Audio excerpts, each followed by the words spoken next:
I suppose people a couple of weeks ago may have seen that on the massive People's Assembly demo, 250,000 people marching, and then Martin McGuinness's head pops up on the stage. And for socialists in Ireland, we were a bit annoyed by that, because we were thinking, did he make the rush across town from Buckingham Palace? Did he have lunch with his mate, the Queen, before he pops up on the stage? And socialists in Britain, I think, have rightly put the emphasis on the role of British imperialism in Ireland. I mean, the north of our country is still, occupied. It's funny, whenever you go from Dublin to Belfast and you pass that imaginary line, suddenly there's Union Jacks flying. It always, even as a socialist, it kind of makes you go, there's something disturbing about the shadow of the Tories that falls on you on the Dublin to Belfast road, But I think socialists in Britain have rightly, in the past, put the emphasis, and should put the emphasis, on the role of, British imperialism in the north. You want to win British workers away from their prejudices with regard to the history of Ireland, prejudice against Irish people. You still hear paddy jokes occasionally told by British working class people. The Irish are still used as the brunt of jokes. Those kind of prejudices need to be challenged by British socialists. And I think, if you look at the history of the North, the role of British troops, the recent revelations of state collusion, something that socialists and Republicans, both in the North and the South, always knew, was that the British state was working directly with the loyalist paramilitaries to murder solicitors, to murder human rights activists, to murder Republicans, and to murder civilians. And so the horrors of loyalist terrorism in the North go, there's a line straight back to Downing Street and a whole line of British governments. And I think also, before I kind of make some criticisms of Sinn Féin's politics and kind of clear some things up with regards to maybe some romantic notions maybe people still have of Sinn Féin's politics, I want to just make clear that I'm not forgetting that this movement came out, that the IRA and Sinn Féin emerged out of a movement against imperialism, and that people really suffered at their hands. The H-blocks, the torture campaigns, the shoot-to-kill policies of the police in the North. And I mean, one example really typifies this. You could pick any number of Republican activists, but if you take Shauna Walsh, who in 2005 read out the statement to end the IRA campaign, basically saying that they were going to try to come to a deal, and they didn't want, stop fighting, no more fighting in the name of the IRA. It's the war is over. I mean, he had been in the famous Cage 8 at Longkesh, where Bobby Stans and other people, or I should say the infamous Cage 8 at Longkesh. At 16 years old, he was arrested for robbing a bank, to fund the Republican movement. So these people aren't, they weren't timid, they weren't shy, and he was free for 3 months, and then he was jailed for 22 years. So these people had spent a long time being brutalised in prisons, being abused by the RUC, and the British state. And I just wanted to start by saying that, because I think sometimes there can be a problem of translation when socialists from a country that has, where we've been victims of imperialism, and socialists where your government are one of the big imperialist powers, that there can sometimes be a problem of translation. So although I want to provide what Lenin said is, that you shouldn't paint these movements with a communist coloration, I want to provide that. I think it's important that I start by saying that the tasks for socialists in Ireland and tasks for socialists in Britain have differed, and we should be aware of those differences of emphasis when we're talking about these subjects. And I mean, Sinn Féin, having emerged as an anti-imperialist movement, the political expression of the IRA, having suffered jailings and all the things that they've suffered, both at the hands of the British state, the Orange state, and the Southern state. I mean, Angus O'Snowdick, who's a TD for Sinn Féin in Dublin, he pointed out that when he was 16 and he first joined Sinn Féin, his home in the nice leafy suburb of Sandymount in Dublin was raided by the Gardaí, and they wanted to know the names of every single person he'd ever knew, his schoolmates, so there was a lot of repression in the south as well. But Sinn Féin have gone from, in 1992, they were quite a marginal force electorally. They'd say 2% of the vote in 1992. But on the back of the huge water charges movement we just had in the south, where we've seen 4 or 5 demonstrations of 100,000 people, on November the 1st last year we had 200,000 people march in a series of local demonstrations. And when you totted up the local demonstrations, there was 200,000 people on the streets. Now, 200,000 people on the streets of a country of 4 million people is a bloody, this is much bigger than the bus fares movement in Brazil in relation to the size of the population. This is a massive movement. And on the back of that movement, Sinn Féin before Christmas were at 26% in the polls, making them the biggest party in Ireland. So for them to have gone from being a party that were, victims of Section 31, where RTE would get an actor with the exact same accent to say the words of Gerry Adams while Gerry Adams spoke, ludicrous. But a party that are still demonised as these people are terrorists, they're undemocratic. There's quite conservative rewritings of history going on in Ireland all the time, especially with the 1916 celebrations coming up, and everyone from our Tory Prime Minister Enda Kenny all the way over to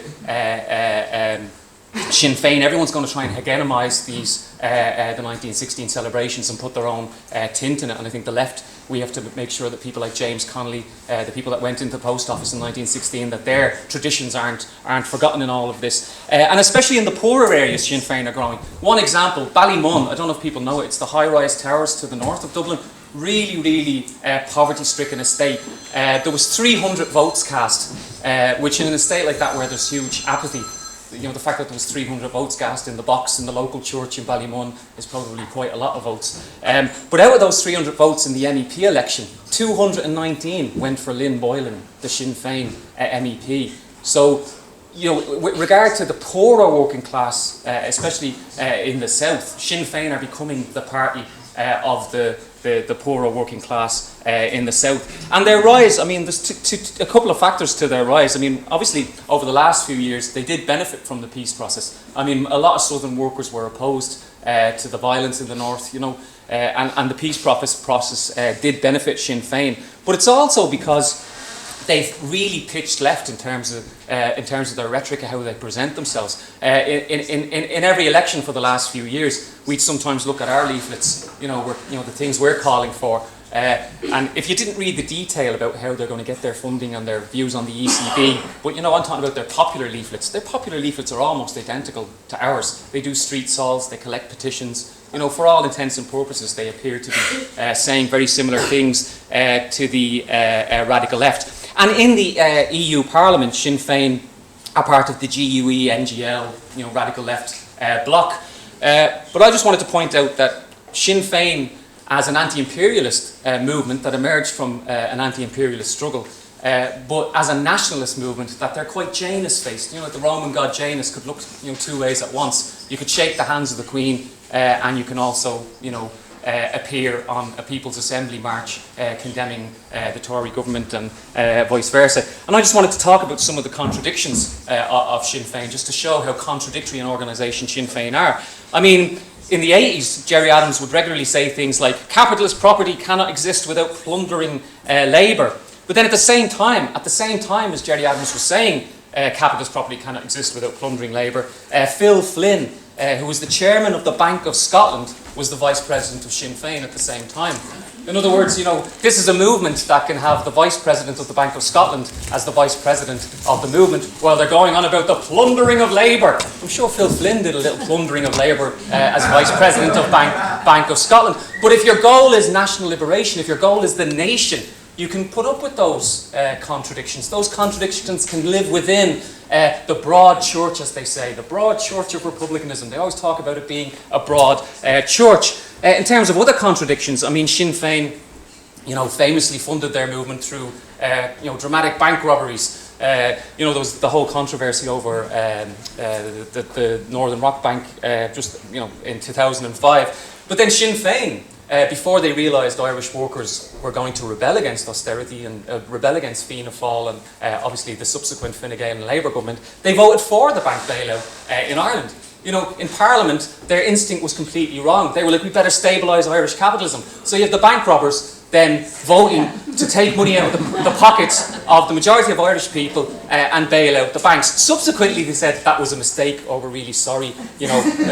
Our instincts are really wrong, but once we realised that, which way is the wind blowing, right, we'll sort this out. you know, they shake hands with George Bush. I remember in 2003 being up at the anti-war protests in the north when Bush was coming to visit. And I looked around and, you know, there's a load of Sinn Féin supporters, you know, really good people, a lot of working class people from Belfast, Derry.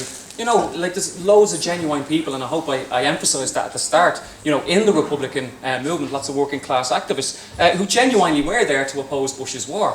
But Gerry Adams was inside, on the other side of the barricades. We were facing, you know, PSNI, I mean, there's still the bloody RUC, but we were facing their shields and their batons, you know, and they sent a guy with an American flag, a provocateur, to try and provoke something, and we were all on our megaphones going, don't fall for it, it's provocation.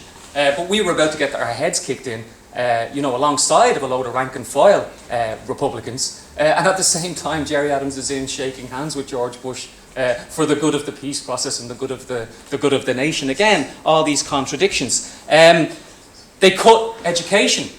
Sinn Féin in the north right now are involved in cutting loads of teachers' jobs. The Stormont Housing Agreement involves the loss of 20,000 public sector jobs. But at the same time, our councillor, we have a councillor, Gerry Carroll of the People of Profit Alliance, who's also a member of the Socialist Workers Party.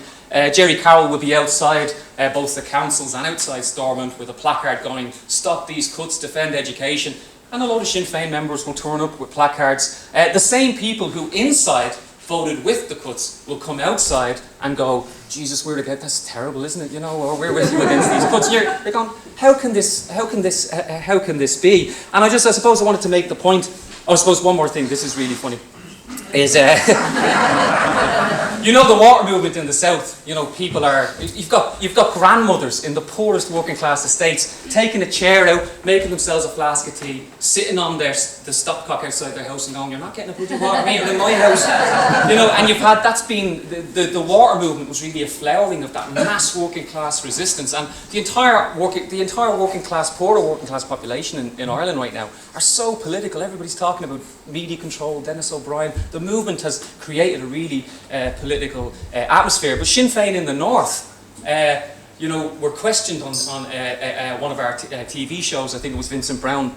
It's just one of the Irish TV shows, and they were questioned about the fact that they were installing water meters in the north. And I think it was 13,000 water meters were installed in the north before they noticed and went, oh wait, oh yeah, we're against that.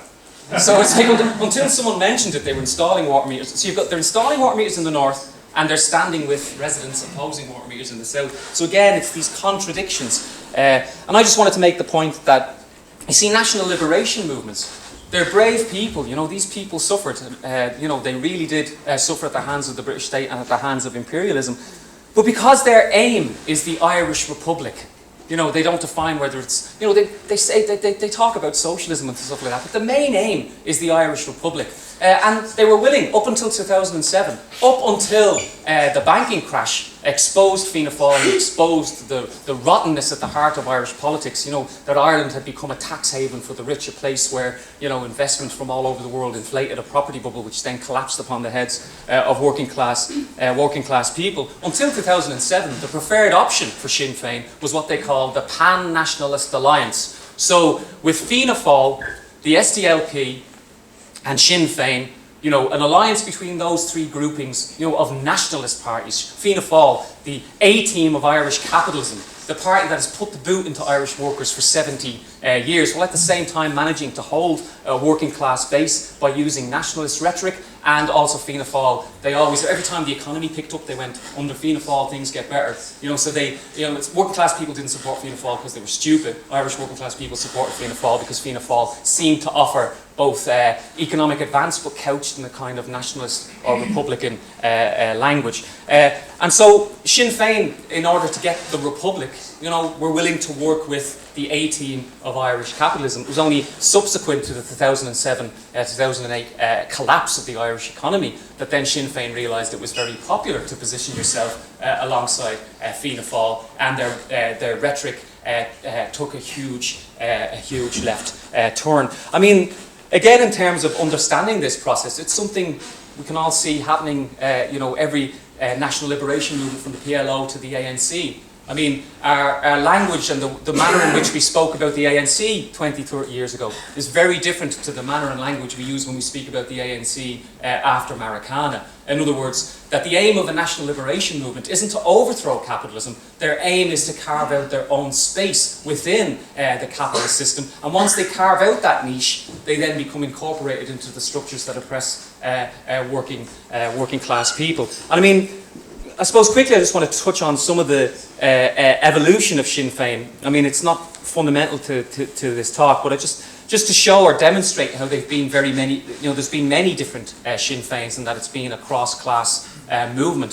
The first Sinn Féin, I mean, it was a slogan coined by a woman called Myra Butler, and then Arthur Griffith, who was a monarchist. Funnily enough, he had this view that you could have a dual monarchy system where Ireland would still be under the Commonwealth, but you could have your king and queen, and we could work out something bizarre stuff. And he was an anti-Semite. He was really against. He said some terrible things about Jewish people. But that Sinn Féin was quite marginal until 1916. And because the British state, said that the 1916 Easter Rising was the Sinn Féin rebellion. Actually, everyone went, Jesus, who are these lads? I'll go join them. The rebellion's a good thing, especially with the level of repression. Macready, the general in charge of the repression of Ireland after 1916, Macready also shot a load of miners in Wales. So, obviously the British government thought, well, he's the man to send to, if you can shoot miners in Wales, you'll have no problem shooting a couple of, boisterous paddies. But, I mean, that Sinn Féin, up until 1923, up until the treaty, because it was a cross-class movement, it's something you see again and again in national liberation movements, it ruptured over the question of the treaty. You had people like Michael Collins, Kevin Higgins, the people who went on to form Cumann na Gael, the first government of Ireland. They were counter-revolutionaries. Their job was to stabilise Irish capitalism and to protect the interests of the Anglo-Irish elite, the bankers and the rich farmers. De Valera and the people who opposed the treaty, they represented those who saw an indigenous capitalist development as the path forward. They wanted protectionist tariffs, they wanted to develop native industry. And so this division between two strategies for how to exploit Ireland, basically saw the movement split in two. And I think you see this again and again. In 1926, when De Valera, and this is an interesting point, I mean, people might not know, but when Fianna Fáil first came into the Irish Parliament, when they first decided, the anti-treaty forces first decided to stop fighting the Civil War, and they decided to go into Parliament, they had guns on holsters, because they thought Cumann na Gael, they thought the Free State government would actually shoot them down or wouldn't allow them to take their seats. So Irish history has seen people with guns on holsters and the smell of gun smoke and the smell of cordite about them march into Parliament and then join the ruling class. We saw it with Fianna Fáil. They did the exact same. They did the exact same thing. But then, I mean, the current kind of generation of Sinn Féin leaders, people like Adams and McGuinness, they really came from the movement in the 60s. It was interesting that during the 1950s, the IRA with the border campaign, they kind of engaged with blowing up a couple of border posts along the border. Didn't really get anywhere. They stood in elections. They got no votes. The working class kind of went, people were pretty indifferent to their attempts to blow up a couple of border posts. And actually in the 60s, with the Irish economy opening up to investment from multinationals, there was huge changes in the Irish economy. Up until 1958, we'd had a protectionist economy. Fianna Fáil had, isolated our economy. But that kind of autarkic approach or isolationist approach, the economy had reached an impasse by the 50s and they had to open up to multinationals. But the consequence of that was a huge unleashing of social struggles in the 1960s. By 1969, in the south of Ireland, for example, there was 1.5 million strike days lost because of 1.5 million strike days by workers. And Charles McCarthy, the ICTU, or the Congress leader at the time, said, Jesus, if we don't stop this, we'll have a conflagration like May 68 in France on our hands. He thought that would be the worst thing that could possibly happen. But also the northern economy had changed. It had opened up to investment from abroad. It had mainly been an economy that obviously was, joined with an umbilical cord to the British economy. But the influx of corporate jobs, the changing and restructuring of the northern economy meant that, the corporations didn't care whether you were Catholic or Protestant. They just cared whether you could do the job. But the Orange State had always been about not just abusing the Catholic population, but wedding Protestant workers to an idea that they had an identity with the Orange bosses. We have to remember that Orangism, loyalism, that cross-class identity does a disservice. It doesn't just, it's not about brutalising the Catholic population, it's about also, keeping the Protestant working class down, because you can see again and again the Belfast General Strike 1919, the Out There Relief riots. You can see those moments where Protestants and Catholics at the height of struggle could come together. But I mean, it was at the end of the 60s that we saw the civil rights marches, in terms of, there was discrimination against Catholics because of housing. I mean, people probably know this part of the story quite well, leading up to Bloody Sunday. And it was in this period that, people like McGuinness, Adams, and people like that came to the fore. But in reality, the structures of the Orange state, this, quite brutal sectarian state, built on Orange privilege to keep down the majority of Catholics, but also to stop working, prevent unity of the working class, the only force that could actually challenge those structures. And the structures of the Irish Southern state, a state which was built on a counter-revolution. I mean, the Irish state, and we should explicitly say this with regard to the commemorations around 1916, it wasn't the revolutionaries that built the Southern Irish state, it was the counter-revolutionaries. It was the people that wanted to put the brakes on the revolutionary movement, the people that formed Cumann na Gael, the first government of Ireland. Their posters were, keep the Reds out, our flag is green, not red. The anti-communist rhetoric from these people. They shot 77 Republicans and anti-capitalist agitators without trial. So these were the people who understood. Kevin Higgins said that we've been through a period of social flux, the revolution from 1918 to 23, the War of Independence, and we need to bring it to an end. Private property and the family are under threat. And then Fianna Fáil, who opposed these people, then become part of the job of, Eamon de Valera's best friend was Archbishop McQuaid, and he drafted the 1937 Irish Constitution. I think he sent over his notes to Archbishop McQuaid to correct everything that he might have got wrong. I mean, the church drafted that constitution. But my point is that those structures of oppression, both north and south, could only be challenged by MAP's working class activity. And I suppose the civil rights movement, one of the problems for the civil rights movement was that there was no socialist organisations in the north. Eamon McCann describes the tragedy of the late 60s in the north and the early 70s, that after Bloody Sunday, the nationalists or the Republican movement became the main expression of resistance to imperialism for two real reasons. One, the existing left, the union bureaucracy, would not call a general strike after Bloody Sunday, which would have sent out the signal, look what the working class can do.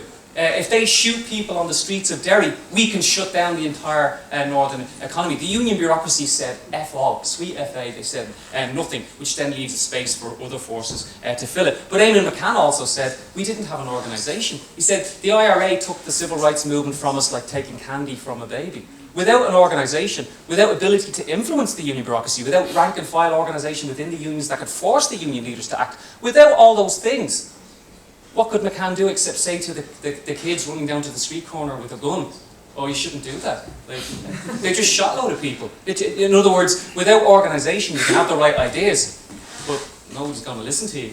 You're just a nice person with some nice ideas. But by 1981, Danny Morrison, one of the leading Sinn Féin and IRA men, he said, who really believes that we can win the war through the ballot box? Obviously, he knew his audience wouldn't go for just saying it's all about the ballot box. And his famous quote was then, we can win this war with the ballot box in one hand and the Armalite in the other. But in reality, the IRA, the terrorist campaign, which saw themselves as the fighters, substituting for the mass of people, and the mass of people as supporters, as fundraisers, as a passive layer that just looked to the hero to liberate them. And there was a meeting on here just before this on terrorism. I mean, and one of the points we made about the terrorist attitude is that they see themselves as the glorious liberator instead of looking to the mass of people. And that strategy just came to an impasse. They couldn't dislodge the structures of the Orange state, they couldn't dislodge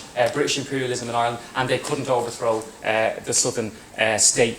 And so that led to the series then of talks, I mean, at first between Adams and Hume, and then between Adams, the Redemptorist priest, Father Reid, and Fianna Fáil. So that led then to I'm not going to go through the whole process of all the joint declaration, the Good Friday Agreement, the Belfast Agreement, all these declarations. The essence of it is, though, that the settlement was a sectarian settlement, and socialists in Ireland opposed this settlement. The argument for Sinn Féin was, no, there's only two options. Either you go for this settlement and we have peace, or you go with the dissidents and you want terrorism and violence. And phrasing it that way, that's how they won the vote. But actually there was a third option.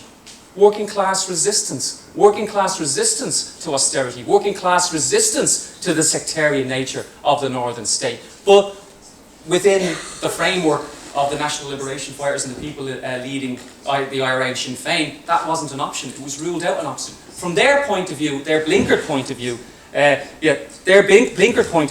the only option was to settle for transforming the Orange state into an orange and green state, a state that accepted Sinn Féin playing a role in power, where 1% of schools are mixed. Can you imagine that? In Northern Ireland, you know, if you're a Protestant kid or a Catholic kid, 1% of schools kids are mixed. And every cut is debated as the other side got a community centre, oh, the other side got a community centre. The cuts aren't about, it's not about capitalism, it's not about the structural nature of profitability, all these things, you know, the real reasons for crisis and neoliberalism and all these things. It's about, no, it's about the other side, the other side, the other side. And that disarms and disables the northern working class and chains them and blinds them to the way forward. But I suppose the last 10 minutes I really just want to talk about Sinn Féin's current policies.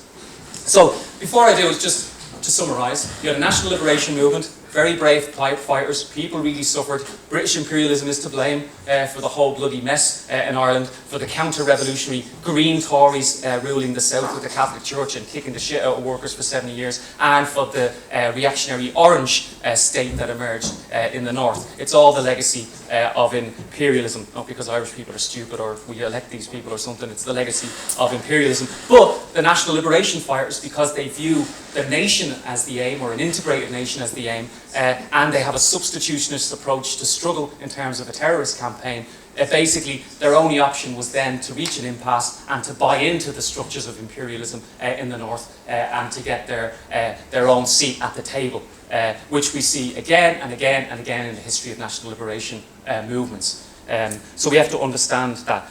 But I mean, Owen O'Brien had a debate at our Marxism in Dublin. Owen O'Brien is one of the left Republican, he's a key thinker for Sinn Féin, he writes a lot of their books and stuff, you know. So Owen O'Brien says that, you know, Sinn Féin in government in the South, this would place the party in the key position in terms of institutional power from which to drive unification. These are the people who were followed, bugged, beaten by, they know full well that, you know, Harcourt Street in Dublin, there's a whole building full of nasty special branch people. They're very aware of the deep state, and yet Owen O'Brien thinks that, you know, those institutions are the driving seat. That's the place where you sit in order to drive forward a strategy. But what is the strategy? To drive unification. The Republic comes before everything else. You know, the terrorist fighters sometimes need mass support. So you use left rhetoric. You have to appeal to the working class. Where's your mass support base going to come from? Where are your fighters going to come from? It was the kids in 69, 70 that were defending their houses from being burnt down by loyalist mobs. They're the ones who joined the IRA. So you have to pitch left. I mean, otherwise, the majority of the people in our society are working class. No national liberation in history would be able to develop as a mass movement if they didn't pitch left in terms of their rhetoric to engage with the mass of people. But you can see that their whole strategy is based on, you know, joining the table, you know, joining, getting to the seat in terms of the southern state and the northern state. And this reformist nationalist strategy, with its illusions in the state, sees them seeing no option except going back to the war. There's no working class mass resistance in their minds, accepting 3% efficiency savings in the north from 2008 to 2011. So they go, right, well, there's no option. You know, we don't want to bring down the institutions of peace. You know, from our point of view, these are now the institutions of austerity that are crucifying the poor in loyalist communities and crucifying the poor in Catholic communities, and leading to the anger and despair in loyalist communities that then leads to it being misdirected in terms of the flag protests. So instead of the erosion of big house orangism leading to ruptures to the left, it's leading to ruptures and desperate movements to the right, where people are so poverty-stricken and so brutalised, they see nothing except a flag as the only thing they can attach an identity to. And what a poor flag, the British flag. The butcher's apron, as people used to call it. But anyway, they've accepted the Stormont House Agreement. In the last few weeks, there's been a debate about the welfare aspect of the Stormont House Agreement. But you see, you've got to understand that between Sinn Féin accepting the Stormont House Agreement a couple of months ago, which includes the loss of 20,000 public sector jobs, so a huge amount. Oh, and guess what they traded for the loss of 20,000 public sector jobs? Did they get a reform? Did they get something good? No! They got the power to devolve corporation tax. So in other words, you, Tory government, devolve some powers. What, the power over welfare? The power to make life better for people in Catholic and Protestant communities? No. We'd like the power to lower corporation tax so we can have a race to the bottom against the South. So Sinn Féin traded 20,000 job cuts in the public sector for the ability to lower corporation tax, which then the southern elite will go, Jesus, well, we better lower it again. So the corporations, people like Google, they pay, a fraction of the tax they're supposed to pay. They cook the books. The entire Irish economy is built on cooking the books. And yet Sinn Féin think that that's the way forward for the North. A small, open economy subordinate to the corporations. And I suppose Adams said, it's the British government that's to blame. And two things happened since their acceptance of the Stormont cuts. One, Jerry Carroll, a member of the Socialist Workers Party and the People for Profit Alliance in Belfast, got 7,000 votes. Now, 7,000 votes in West Belfast, in Sinn Féin's heartland, where people, even though there's huge dissatisfaction with Sinn Féin, the fact that the other side are still seen as a threat means that people are afraid to break from that base, which is why we've said that the crisis of big house unionism in the North and the crisis of Sinn Féin is an organic crisis in the sense that there's not going to be any, it's not as if Sinn Féin's base is going to rupture all of a sudden and everybody's going to jump over into our camp. But there is a slow rupturing of their base towards us. And 7,000 votes in Sinn Féin's heartland is no mean feat for someone who, when he took a seat in the council, you have to sit on either side. You're actually asked, are you going to sit with the nationalists or the loyalists? And he went, I'm neither nationalist nor unionist, I'm a socialist. And he refused to sit on either side of the chamber because he's creating something new, something completely new in the North. So that happened.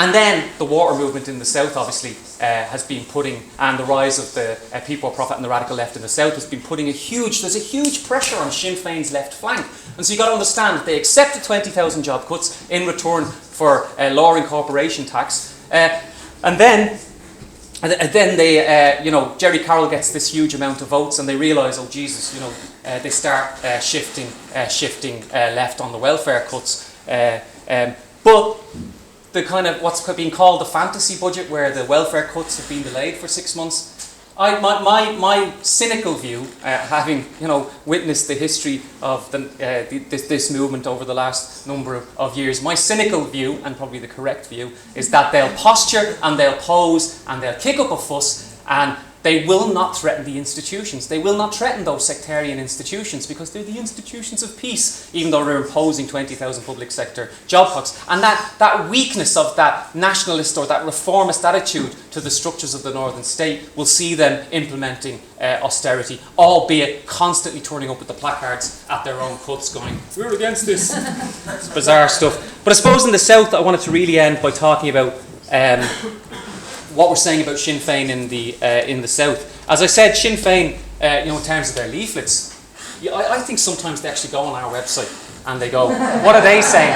Or what's Richard Boyd Barrett saying this week? And then they go, let's stick that on a leaflet. Or, we'll be doing a stall in Ballyfermot, in Dublin, and they'll turn up 2 shops down doing a stall collecting petitions. One of our members, Leah Spate, she's a member of the SWP, has actually launched a national lone parents campaign because the Labour Party in Fine Gael in Ireland are cutting the income of lone parents, attacking the most vulnerable.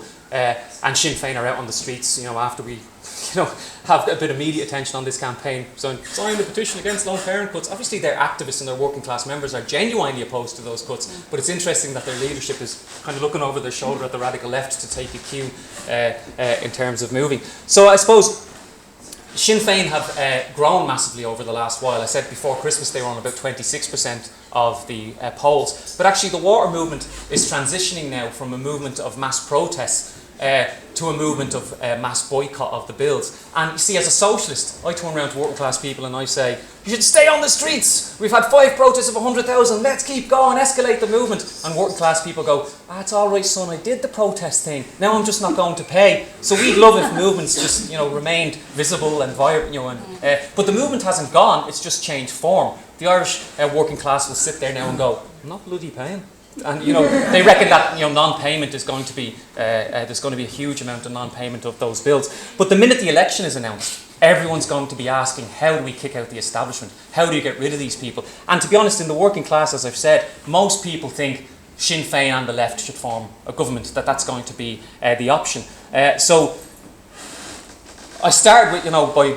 I've related some of my criticisms with Sinn Féin in terms of their politics, their contradictions, and how they approach. They don't see working class struggle as the key facet in terms of challenging both states. But we have to relate to that sentiment in the working class. We have to relate to the question of a Sinn Féin government. And what we've said is that we consistently have said we will vote in Parliament for Gerry Adams as Taoiseach, as the Prime Minister, over Enda Kenny of Fine Gael. I mean, if it's a choice between the Irish Tories and Sinn Féin, our representatives in Parliament from the opposition benches will vote for Sinn Féin. And that formulation is something that used to be debated in the Comintern, and it used to be like, how do you relate to a government that workers have illusions in, or that a Sinn Féin government wouldn't really be a left government because they're kind of left nationalists. It's a particular Irish political formation, but still some of the tactics are quite the same. And that idea of socialists in Parliament supporting these movements but from the opposition benches. So you relate to workers' sentiment that they want a Sinn Féin government. You say,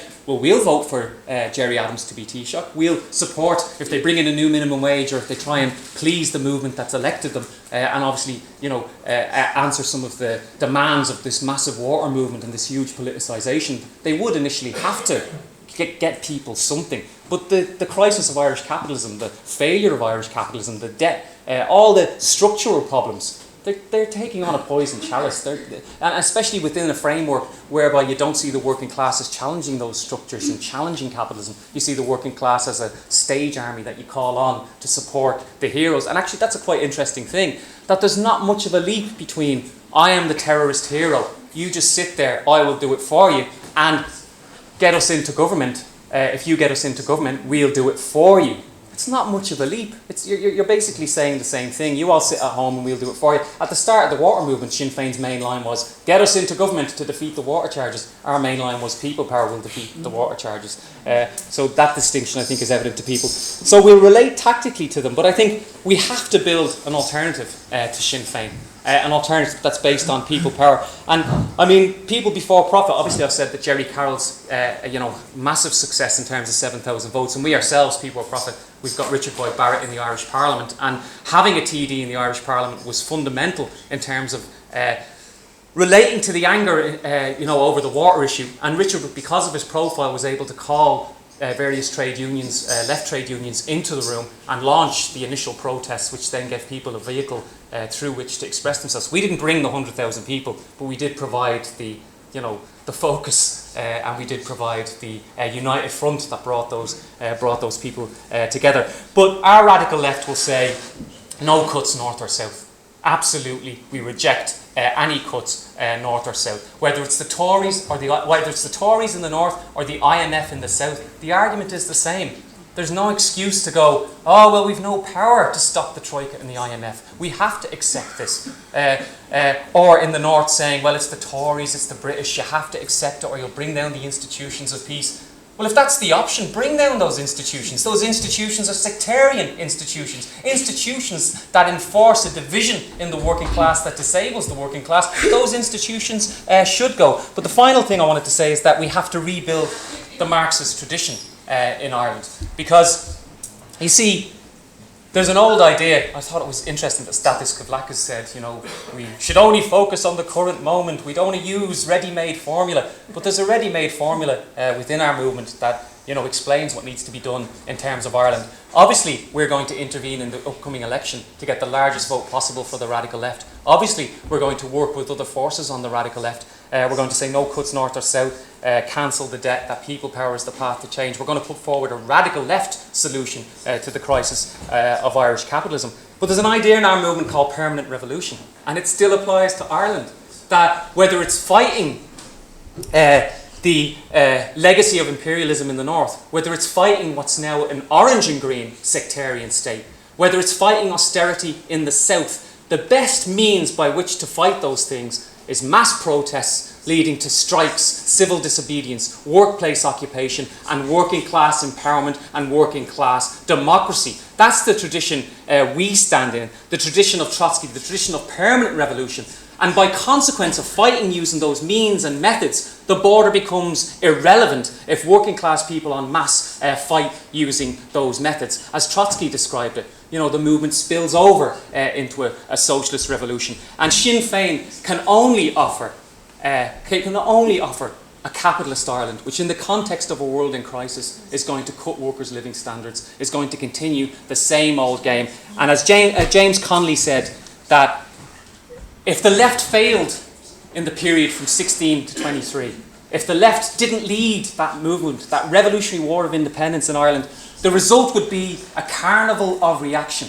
And James Connolly was truly prophetic, because we had the Orange State in the north, and we had the clerical state of Fianna Fáil, the Magdalen laundries, the brutalisation of working class people for 70 years in the south. That carnival of reaction, the failure of the left to lead the movement in 18 to 23 led to that tragedy and disaster. And I think it's our job now to rebuild that Marxist tradition in the south. And I think if the grannies are out on their stopcocks with a cup of tea, resisting being battened off them by the police, I think the prospects for a truly socialist and truly revolutionary left to be built in Ireland, I think it's all to play for. I'm taking up the issue of jokes. In the 80s, I was working in a London primary school, and the wit in the classroom brought out Irish jokes. So I said to my SWP son, please can I have some pro-Irish jokes? And he supplied this. A prisoner wrote to his wife and said, the guns are hidden in the garden. The wife replied a few days later, the soldiers have dug the garden. He sent back a message, plant the potatoes. So now I've got a joke, and I need some more, which is very relevant to the Green Party that I'm now in. And that is, what's the difference between a property developer and a terrorist? Anybody tell me the answer? You can negotiate with a terrorist. Thank you. Thank James for giving us a comprehensive talk there, and what I want to do here is to talk about operating with Sinn Féin in the council chambers, and how you see up close the sort of contradictions and hypocrisy, barefaced hypocrisy of a party that is really attempting, their real goal is to be in power next year, 2016, 100th anniversary of 1916, both north and south. And how they're making their gains didn't just happen through the water movement. They actually had 16 TDs elected in 2011, but they're making their gains by sounding radical and putting themselves on side with the working class. And yet when they took the leadership in the council last year after the last local elections, they went into a coalition with the Labour Party and the Green Party, both austerity parties in the recent past in Ireland, and then stitched up a deal that they would get the Lord Mayorship in Dublin for 2016. And to do that, they had to pass an austerity budget. They have to implement a housing policy that sees more than 1,000 children homeless in Dublin City at the moment, that fails to deal with the mortgage crisis, where there's 65 families a month, families now going homeless in the city of Dublin. And at the same time, they sound radical, and they put themselves outside the movement.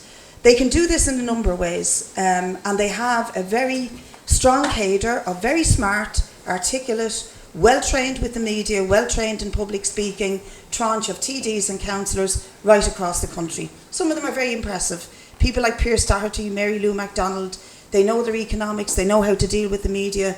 If you were a working class person who felt totally alienated by the system and they were putting themselves on side your needs and your anger, you absolutely would be for voting them in and seeing them in power. The problem is, however, Sinn Féin will not. There's a ceiling and a limit to what they can get in terms of votes, and Sinn Féin will not get into power on their own in 2016 in the south of Ireland or in 2016 in the north of Ireland. But what they will do is they'll change their colours and go into coalition with the right. They'll go into coalition with Fianna Fáil, who should be buried at this point, who bailed out the banks, who brought down the country in a severe economic collapse, having done the deals with the developers and the builders. But we cannot underestimate the significance and the importance of the radical left building in this situation. Because if we don't build, we're very fortunate in Ireland, we don't have an extreme right or a racist right party that can organise at the moment. If we don't build, that could emerge very, very, very quickly. Because the disillusionment that will set itself in both north and south with the behaviour of Sinn Féin is going to be extreme. And you cannot underestimate the importance of Jerry Carroll's vote in West Belfast. 7,000 votes in the heartland of the IRA. We went up there, I think we had some magnificent weekends canvassing up there, up to 100 of us meeting on the Falls Road and going in different directions. Can you sum up? And I'll sum up very quickly just to say this. Jerry Carroll won that vote in the heartland of the IRA. The IRAs don't have their guns, but they operate a military precision campaign in terms of winning that vote. They ferry everybody down to the polling stations, tell them how to vote, they bombard them as they go into the polling stations. And people rejected them in that number, 20% of the vote. Very, very important.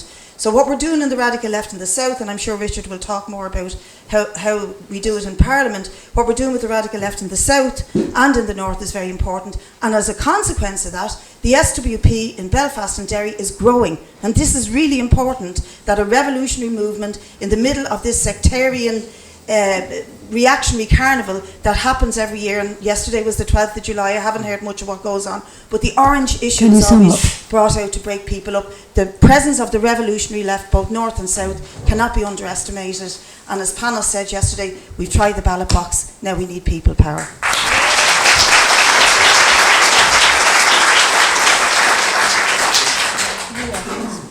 There was somebody over here that put their hand up, thank you. I just want to say something about the way in which we pose the question of United Ireland. The traditional slogan of SWP in Ireland and of all socialists was for a united 32 county socialist republic, and you could quote James Connolly and so on. But, and of course we've always stood for that and we still stand for it. But because of what is happening in Ireland at the moment, both north and south, because of what is happening with Jerry Carroll, because of the anti-austerity movement in the north, and because of the anti-austerity movement in the water charges in the south, and other things, and the marriage equality referendum vote, and so on, and big demonstrations for marriage equality, LGBT rights, and so on in the north. Because of all these things, we can now pose the question of the United Ireland in a slightly different way. It's just a change in the emphasis, but it makes it very important. What we can say now is we are for an alternative United Ireland. We are for a United Ireland that is an anti-austerity Ireland, north and south. We are for an Ireland that is for LGBT rights, north and south. We are for an Ireland that is pro-Palestine, north and south. There were mass movements, both north and south, for pro-Palestine and so on. We are for an Ireland that welcomes refugees, a multicultural Ireland, north and south. right? And we can say what we want is a mass movement then of people power, north and south, to achieve these things. Why is this important? Because if you just get up and say, we stand for, as James Connolly said, a 32-county socialist republic, you just say that. What you sound like, and you can be presented as, is just someone who's intoning the old slogan from 40 years ago, 50 years ago, and so on. Whereas if you put it the way I've just tried to put it, if you put it in that way, what you're saying is, this is a concrete proposal that changes the terms of the debate and emerges out of the struggle. And lots of people, and I think that in that way, you can actually reach Protestant workers in the North, because they don't want austerity, and they want marriage equality, and they're not all unreconstructed orange bigots and so on. You can cut through the debate and pose it in a different way. And I think that's very interesting in terms also of how you can outflank Sinn Féin on the whole question. Thank you.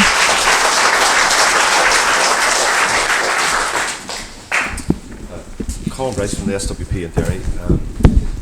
I just want to make a point about the way in which the economic crisis is fueling the potential for a deep political crisis in Sinn Féin, despite the fact that they seem to, and they talk about themselves all the time, as constantly advancing, constantly gaining in strength, constantly gaining in votes.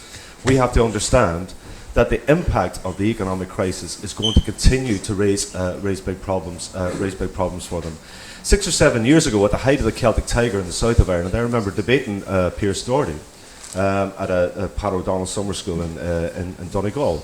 And at that time, Sinn Féin's argument was that, look at the wonderful miracle of the Celtic Tiger in the south. We are trying to convince, this is even turning the heads of unionist politicians in the north, who are saying that maybe, on that basis we can have a united Ireland on the basis of the Celtic Tiger. Now, they've dropped that since, right? And at that time they were talking about, we're going very quiet on that. But nevertheless, they're deeply committed to that same model. That's still what they want to do. They still have a neoliberal outlook of attracting foreign direct investment, agreeing that the state, the size of the public sector has to be reduced, the corporation tax has to be lowered, and so on. What does this mean? Jerry Carroll's vote in West Belfast did not come out of nowhere, right? The reason we as activists, as socialist activists in West Belfast, have been involved, for example, in the campaign to stop the former Andersonstown RUC barracks, the hated RUC barracks that was the source of so many protests sat in the middle of the Falls Road and which was dismantled as a result of the peace process. Sinn Féin agreed to sell that empty vacant site off to private property developers. And hundreds of people were involved with us in a campaign to stop that happening, and it won. Just last year, Casement Park, which is the big GAA ground in the centre of the Falls Road in West Belfast, was going to be redeveloped by private redevelopers, public money going into it and so on, a massive big stadium that would host concerts and all that sort of stuff, attract tourists and all these sorts of things. There was a Sinn Féin sports minister who was in charge of that, and they completely ignored the local residents.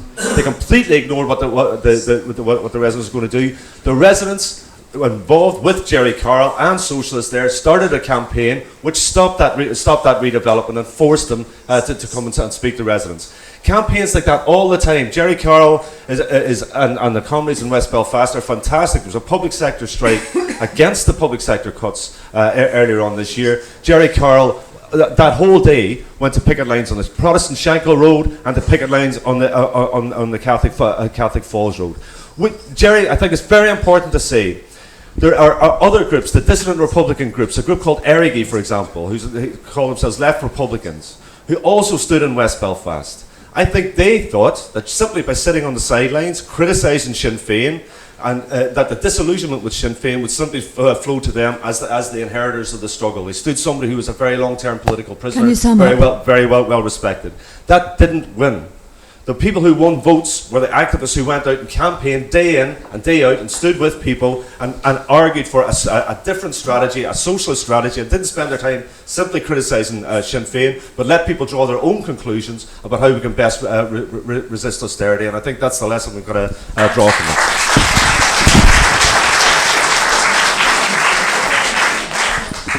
Yeah, I'm a member of the SWP in Glasgow, and it's very noticeable when you hear Irish comrades talking about Sinn Féin's move to the right, although it still uses left rhetoric, etc. Its actual move to the right in terms of what it's doing inside of the administration in Northern Ireland. It's remarkable how similar it is to the SNP. And the SNP is not a national liberation movement. It's never smashed a window in the cause of Scottish independence. And yet, the electoral strategy, the parliamentary cretinism, if you like, of both organisations means they're actually converging in lots of interesting ways. But I just want to talk about the fact that, you know, in the west of Scotland, we have the most sectarian part of the UK outside of Northern Ireland. I grew up, for example, with no Catholic friends because all the Catholic kids in my community went to a separate school from me. And that still maintains in the west of Scotland, and in the other parts of Scotland as well, but particularly in Greater Glasgow and the west. Although sectarianism among the working class is in decline, but it's still there. And you look, you know, comrades might have seen the riot that took place after the no vote in the Scottish referendum. A riot organised by the far right, by Nazis, along with organised sections of the Orange Order. That's who organised that riot. Now, in that situation, it shouldn't be a surprise that among sections of the Catholic working class and even the Protestant working class in the west of Scotland, there is a thing called West Coast Fenianism. There is a history of elements of the left effectively being cheerleaders for the IRA and for Sinn Féin. And the comrade is quite right to talk about the difference in the emphasis historically between the way that the SWP in Ireland has had to orientate itself towards the question of Sinn Féin and the way that the British SWP has. However, within that, let's remember that the British SWP has never been merely a cheerleader of Irish republicanism. It's always taken the position of unconditional but not uncritical support for Irish republicanism as for any other national movement or nationalist movement. And that's very important because in the context of the west of Scotland, when so many people on the left wanted to merely be rah, rah, rah for the rah, it's important that we give us a socialist alternative to the politics of Sinn Féin and have continued to do so. And we have recruited, historically in Scotland, the SWP has recruited people who have previously been supporters of a kind of left republicanism. So it's very important that's been part of our tradition throughout.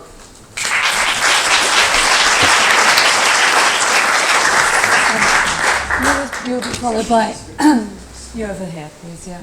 Yeah, I think there's an interesting and telling parallel between where Sinn Féin have now arrived and where Syriza have now arrived at almost exactly the same moment. The signs have been there for many years of Sinn Féin's willingness to compromise any kind of radical position in order to further their national objectives.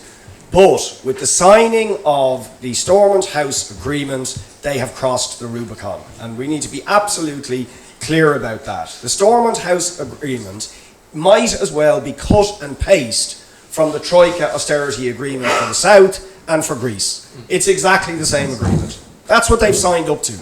Even as their representatives in the South are vociferously opposing what is being done to Greece, what is being done in the name of the Troika in the South, they have signed an agreement that is almost word for word the same and have signed up to implement it.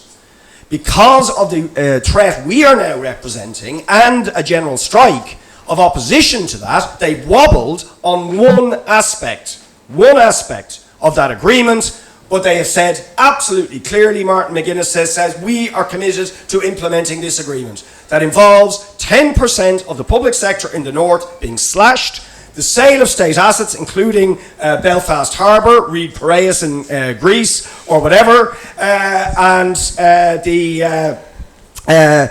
social welfare reform, so-called, right? With some tweaking of it, but they're going to implement it. This means housing on the chopping block for privatisation, the buses, and so on. This is what they've committed to. So they have arrived at their Syriza moment, and they have failed the test decisively. But having said that, they can maintain the two-faced approach down the south, partly because the government, the southern government, attacks them so much for everything, in a way to, and it's their radical history as a defence when Sinn Féin criticised them. Part of the southern working class just can't believe that Sinn Féin would do this betrayal, right? They just can't believe it. But it's coming because they've just done it in the north.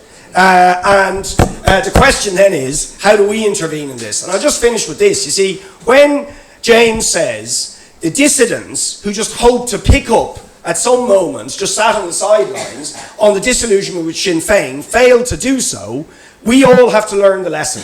You can have the best arguments in the world. You can have the best critique in the world. But in order to actually pick up on the disillusionment that is starting to develop quite rapidly in the north and is going to develop very, very significantly at the moment when they have their Syriza capitulation in the south, whenever that is, it could be in the next year, it could be a couple of years down the line, the question is, have you got roots in the working class? Because they have credibility, roots and organisation in the working class. To a significant extent, we have established that. And as a result, even before the sellout moment, we can beat them electorally in many cases, but not in all cases, because they have a bigger organisation. But we have to have the level of organisation, the level of respect, and have demonstrated our methods of people power and struggle as the effective means to challenge austerity, to challenge social injustice, and so on. We're in the process of doing that, but that is, if you like, a challenge for all of us. Whether it's in Greece, whether it's in Ireland, whether it's here, we know what they're going to do. The question is, have we got the forces on the ground to take it to the next level?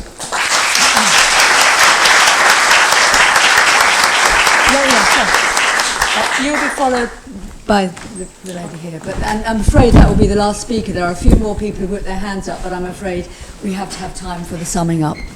Sean Dockery, Hackney branch, British SWP. A couple of things. There's an ironic symmetry to James's opening remarks about Martin McGuinness. The principal of our college is a long-standing friend of Martin McGuinness's, and last week he was knighted by the Queen, so I was able to say to him, well, Frank, you and Martin can march down to the palace together to take tea with Her Majesty. No longer Elizabeth, now it's how do you do, ma'am.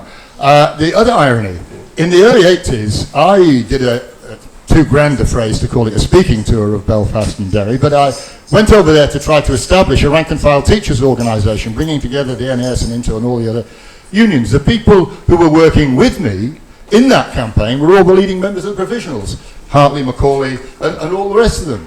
That they actually had some grasp of what we were trying to do in this country then, and they had the armed struggle on the one hand, and some sense, at least, of what a rank and file strategy might look like on the other. I want to make two, I think, very, very important points. It is becoming for us, the SWP over here, to pay tribute to the comrades in Ireland for their electoral success. And I just want to add a couple of things to what's already been said about it, not just Richard's election as a TD and Breed's brilliant performance in the European elections, but if you look at Jerry, it's not just that he got 7,000 votes in West Belfast in the general election.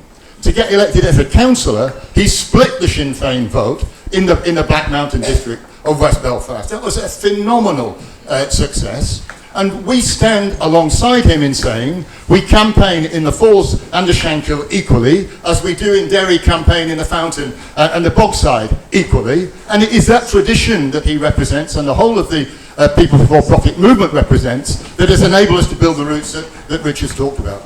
Secondly, and this is very, very important, following on from Richard's comments about Syriza and about the Troika.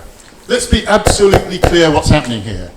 That the Irish government have been the biggest cheerleaders for the Troika in implementing the worst kind of impositions on the Greek working class, because they have actually been told by the Troika, you've been the good boys and girls in the face of the austerity agenda from us. The Greeks are being the bad boys and girls. And I think we've got to say this, that the struggle that Richard is talking about in the future that whether or not Sinn Féin meets its Troika test, if you like, actually will be coming sooner rather than later. And the base in which our comrades have built a campaign around the water charges and around the elections in the south, I believe will stand them in good stead to stand up to the Fine Gael Labour government, to Michael Noonan, the hated minister who's gone along to the Troika, bowing and scraping to them. They're in a very strong position to stand up to them and to keep the flame of James Connolly, working class solidarity and revolutionary socialist politics alive, not just in the future in Ireland, but in the coming weeks. Excuse me. Eileen O'Reilly, SDUP member from Sheffield.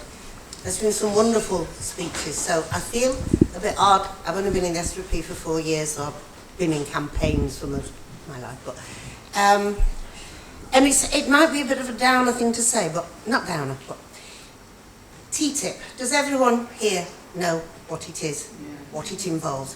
We're all talking about the Troika, austerity, yes.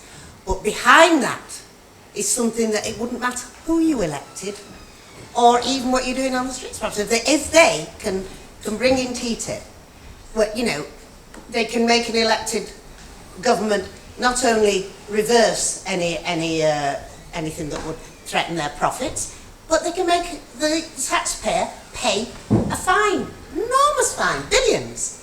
I mean, they've got this too. So what I'm thinking is, no one in Britain in politics will mention it. No one knows about it, really. And Ireland has a chance. Maybe it could be the test for the Sinn Féin. What's your thing on TTIP? This is probably naive, because I don't. No, but the thing is, it could get TTIP known to the mass population, which has no idea what's coming. I mean, people like me, people I'd expect to be reasonably informed, are saying, what's that? And it's boring. It's some sort of, trade agreement. No, it's the end game of capitalism. And it may be, ask the Sinn Féin where you stand on TTIP very loudly on TV and maybe get this known. Okay, that's me. One of the effects of the water movement in the south, which is obvious when you're knocking on doors in working class areas with a petition going, sign our petition against the water charges, we're for non-payment, you're trying to engage with people, is that in the poorer working class areas, people have dug their heels in and they're just not going to pay. But actually, if you go to some of the more wealthy areas or the middle class areas, people are, oh, I'm for paying for water. You go, we already pay through taxation, why would you pay again? But you actually see that there's a huge polarisation going on in Ireland. So yes, there's a huge rise in support for Sinn Féin. There's a rise in support for the radical left. Actually, there was a survey done of people who've participated in the mass protests, and 30% of those people who participated in the huge demonstrations, 30% of them said that they wanted the radical left to get together, they wanted the radical left to stand, they wanted a radical left alternative. So there's a huge politicisation going on, but there's also a polarisation, and I think we have to understand that, because sometimes when there's an election result where the right win, people go, oh Jesus, the people want the right in, or the right got in, and the right get in with a majority of a minority, or sometimes in the case of the Tories, a minority of a minority. But so in other words, there's no such thing as the people. The people is an abstraction. There's different classes of people, and different classes of people support different parties in Ireland. Sinn Féin at the moment are the biggest party amongst the working class, but the other classes in society are digging their heels in. So actually there's a danger in Ireland that the next election could actually produce a right-wing government rather than a government led by Sinn Féin.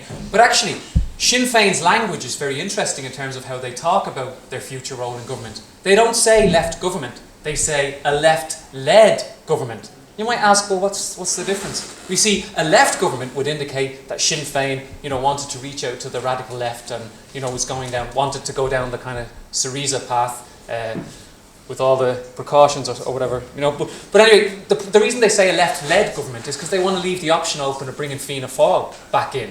Fianna Fáil, the A-team of Irish capitalism, the people that bailed out the banks, Sinn Féin would give them the ability to rehabilitate themselves. Sinn Féin, on a good day, will get about 37 TDs in the next election. You need 81 to form a government. So where are they going to get the other 40 TDs? You know, are they going to rehabilitate the Labour Party? The Irish Labour Party are down to 6% in the polls. They've always been a weak party, but they've been implementing austerity for the last few years along with Fine Gael in government. Are they going to rehabilitate those guys and Fianna Fáil? Are we going to get some kind of negotiated settlement where Sinn Féin will get 1 or 2 concessions and then start implementing austerity alongside these people?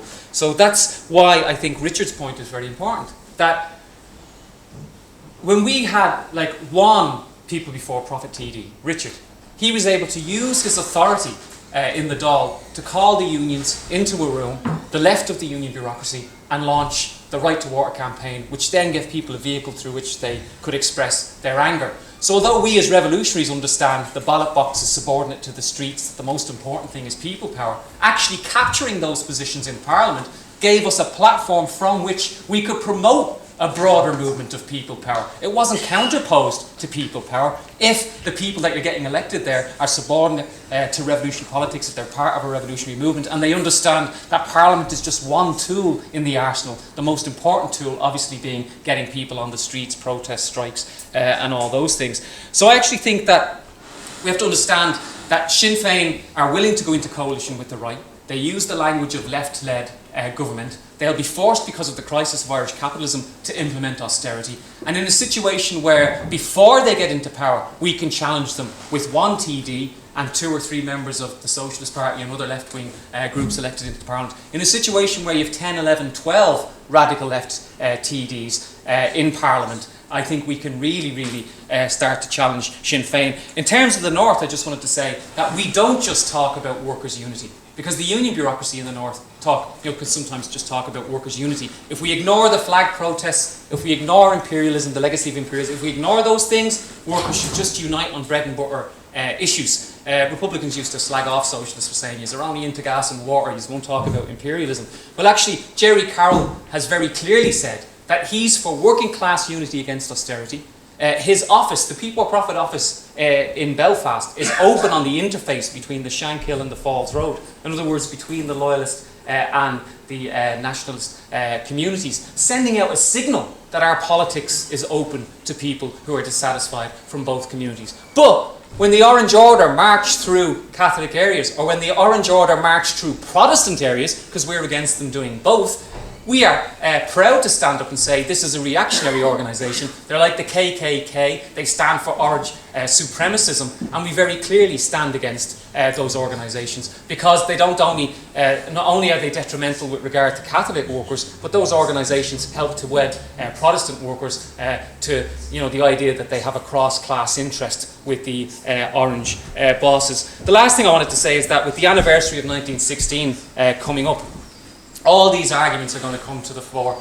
I mean, it's 100 years since James Connolly, Padraig Pearson, those people went into the GPO and declared, read out the proclamation of the Irish Republic.